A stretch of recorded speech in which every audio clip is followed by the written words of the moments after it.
संत तुकाराम महाराजांच्या 341व्या पालखी सोहळ्यानिमित्त राज्यभरातून मोठ्या संख्येने भाविक देहूमध्ये दाखल झाले। यंदा भाविकांना इंद्रायणी नदीचं दर्शन घेता येणार नाहीये। मुसळधार पावसामुळे इंद्रायणी नदीने धोक्याची पातळी ओलांडलेली आहे। नदी दुथडी भरून वाहते आहे। दरवर्षी भाविक इंद्रायणीच्या पवित्र पाण्यामध्ये स्नान करत असायचे आणि मग पुढे मार्गस्थ व्हायचे, पण यंदा सध्याची परिस्थिती ही पूर परिस्थिती आहे। त्यामुळे प्रशासनाने सुरक्षेच्या दृष्टीने मंदिर परिसरातून नदीकडे जाणारे सगळे मार्ग बॅरिगेड्स लावून बंद केलेले आहेत। नदी काठावर जायला मनाई करण्यात आलेली आहे। संत तुकाराम महाराजांचा 341वा पालखी सोहळा देहूनगरीमध्ये पार पडत असताना आपण जर पाहिलं तर दरवर्षी मोठ्या प्रमाणात या ठिकाणी भाविक येत असतात आणि या ठिकाणी ही जी माझ्या मागची इंद्रायणी नदी आहे, या इंद्रायणी नदीचं पाणी जे आहे ते प्रसाद म्हणून प्राशन करतात। या पाण्यात आंघोळ करून ते तृप्त होत असतात। परंतु यंदा इंद्रायणीने धोक्याची पातळी गाठली आहे। मागील आठवड्याभरापासून मोठ्या प्रमाणात या ठिकाणी पावसाला सुरुवात झाली आहे। मागील 2 दिवसापासून रेड अलर्ट देखील जारी करण्यात आलेला आहे। याच कारणाने भाविकांना या ठिकाणी देहूमध्ये पालखी सोहळ्यासाठी येण्यात मज्जाव करण्यात आला आहे। पुण्यातून हा पालखी सोहळा जो आहे पुण्यातून सहभागी व्हा असं आव्हान जे आहे ते संस्थांकडून करण्यात आलेलं आहे। काही प्रमाणात भाविक या ठिकाणी आलेले आहेत, परंतु त्यांना यंदा या इंद्रायणी नदीच्या आसपास देखील जाता येणार नाहीये। पोलिसांनी या ठिकाणी बॅरिकेटिंग केलेली आहे आणि बॅरिकेटिंग केली असल्याने या ठिकाणी इंद्रायणी नदीच्या जवळ कुणालाही सोडण्यात येत नाहीये। याच कारणाने काही प्रमाणात भाविकांमध्ये नाराजी असल्याचं आपल्याला पाहायला मिळत आहे, परंतु खबरदारीचा उपाय म्हणून पोलिसांकडून करण्यात आलेला आहे। एनडीआरएफचे एक पथक देखील या ठिकाणी अनुचित प्रकार टाळण्यासाठी तैनात करण्यात आले आहे। अशा प्रकारे देहू नगरीमध्ये पोलिसांकडून आणि एनडीआरएफ कडून सुरक्षेच्या कारणास्तव ही काळजी घेण्यात आलेली आहे। Video journalist Imran sir, news 18 मराठीसाठी अनिश शेख, देहू। बातमी कोल्हापुरातून। कोल्हापूरच्या पंचगंगा नदीची सध्या इशारा पातळीकडे वाटचाल सुरू आहे। रात्रभर होत असलेल्या मुसळधार पावसाने नदीच्या पाणी पातळीत वाढ केलेली आहे। जिल्ह्यातील 56 बंधारे पाण्याखाली गेलेत। पाण्याच्या प्रवाहाने मांगले बंधारा जवळचा रस्ता खचला। अनेक ठिकाणी वाहतूक प्रभावित झालेली आहे। 3 राज्य मार्ग वाहतुकीकरता बंद करावे लागलेले आहेत।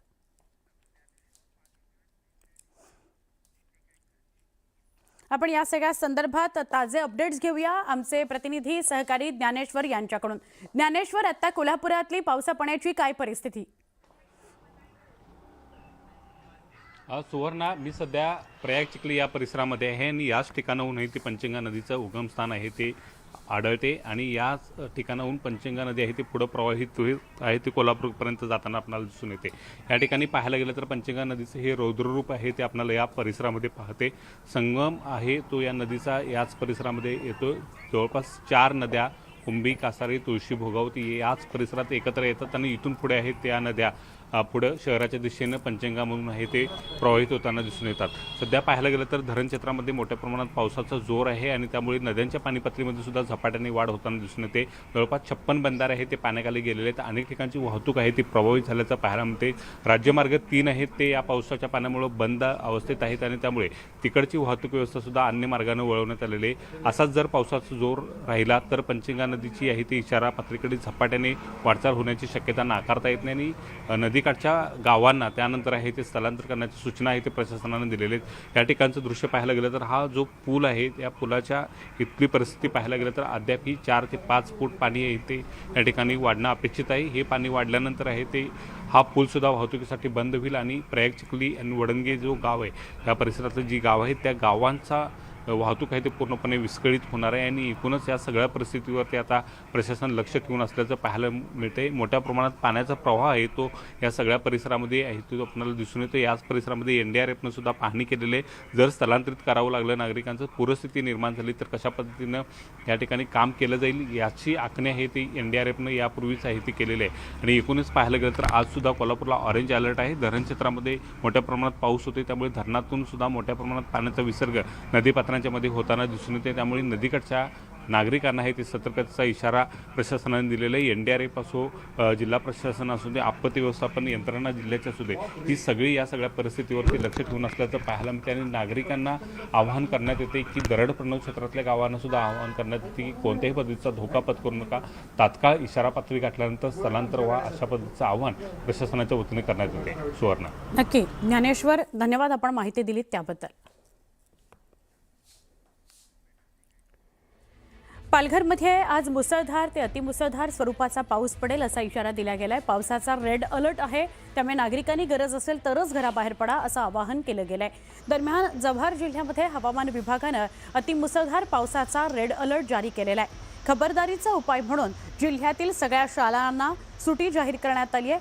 पश्चिम किनारपट्टीवरील सखल भागातून नागरिकांचं सुरक्षित स्थलांतर सुरू आहे. प्रशासनानं नागरिकांना अतिआवश्यक कामाशिवाय घराबाहेर न पडण्याचं आवाहन केलं आहे.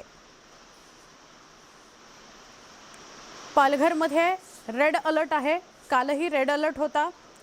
पालघरमध्ये आज सुद्धा दमदार पाऊस पडतो आहे. जव्हारमध्ये अतिमुसळधार पावसाचा इशारा दिला गेलेला आहे आणि खबरदारी म्हणून पालघरमध्ये सगळ्या यंत्रणा सज्ज ठेवण्यात आलेल्या आहेत. शाळांना सुटी जाहीर करण्यात आलेली आहे. सगळ्यांना आवाहन केलं गेलंय की काळजी घ्या.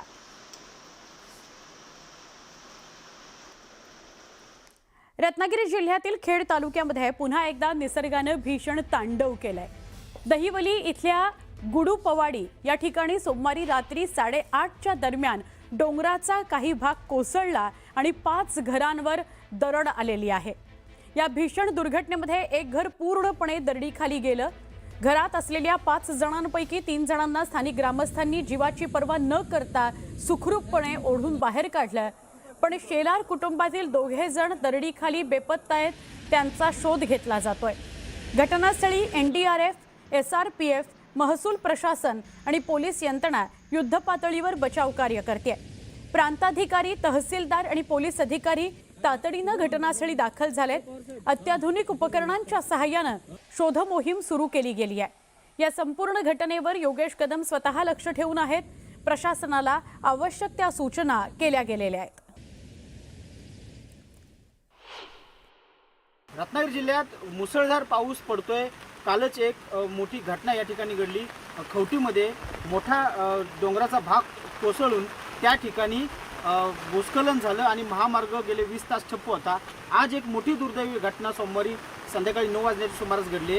दहिवली, गुडूपवाडी आणि गोडामवाडी या ठिकाणी भूस्खलन झाले. 5 ते 6 घरांमध्ये मोठ्या प्रमाणावरती माती शिरलेली आहे आणि त्या ठिकाणी 4 ते 5 जण जे आहेत हे त्या ठिकाणी मातीच्या ढिगाऱ्याखाली अडकले होते. रेस्क्यू ऑपरेशन करून 3 जणांना वाचवण्यात या ठिकाणी यश आले, पण 2 जण अजून नापत्ता आहेत. या ठिकाणी आपण बोलूया. दाडवे साहेब, मला सांगा, कधी तुम्हाला ह्या गोष्टी घडल्या आणि कशा प्रकारे सुरुवातीचं मदतकार्य केलं गेलं?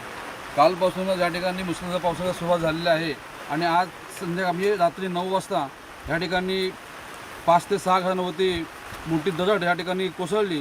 दरड कोसळल्यानंतर घरामध्ये 6 लोक होती. 6 लोकांतली तीन लोक या ठिकाणी त्यावेळी दरड कोसळलेली घरातून बाहेर पडली आणि त्यानंतर 3 माणसं आतमध्ये अडकली होती. इथले स्थानिक ग्रामस्थांनी आम्हाला फोन केल्यानंतर इथले स्थानिक ग्रामस्थ असतील अथवा बाकीच्या आम्हाला समजल्यानंतर आम्ही खेडून या ठिकाणी दाखल झालो. दाखल झाल्यानंतर परिस्थिती अतिशय भयानक होती. तरीसुद्धा इथल्या स्थानिक ग्रामस्थांनी अतिशय चांगल्या प्रकारे या ठिकाणी लाकडं कापायची मशीन आणून तिथील एक महिला मला वाचवा अशा आतून ओरडत होती आणि त्या महिलेला वाचवण्यामध्ये आम्हाला यश आलेलं आहे. आणि तरीसुद्धा आतमध्ये अजून दोन माणसं त्या ठिकाणी त्यांना अडकलेले आहेत. एक शांताराम शेलार आणि त्यांचा मुलगा सतीश शेलार अशी 2 लोक आतमध्ये अडकलेले आहेत. अतिशय आज पाऊससुद्धा आज थांबाचं नाव घेत नाही. अतिशय म्हणजे भयानक ह्या ठिकाणी पाऊस पडतोय आणि पाऊस पडल्यामुळं ह्या ठिकाणी शोधकार्य करण्यामध्ये अडथळे निर्माण होत आहेत. ह्या ठिकाणी तहसीलदार असतील, प्रांत असतील, पोलीस अधिकारी असतील, आरोग्य विभागाचे अधिकारी असतील, पंचायत समिती असेल, हे सर्व सभापती मॅडम असतील, असे अनेक म्हणजे पदाधिकारी असतील आणि सर्व ह्या ठिकाणी येऊन गेलेले आहेत. परंतु ह्या ठिकाणी पाऊस असल्यामुळे कुठलेही शोधकार्य या काळोखातून करता येत नाही. लाईटसुद्धा गेलेला आहे. संपूर्ण पोल या ठिकाणी पडलेले आहेत. आता सध्या गुडूपवाडीमध्ये असलेल्या सर्व घरांना धोका निर्माण झाला आहे आणि गोडांबावाडीमध्ये असलेल्या सर्व घरांना धोका निर्माण झालेला आहे. या 2 वाड्यांच्या स्थलांतर करणं गरजेचं आहे.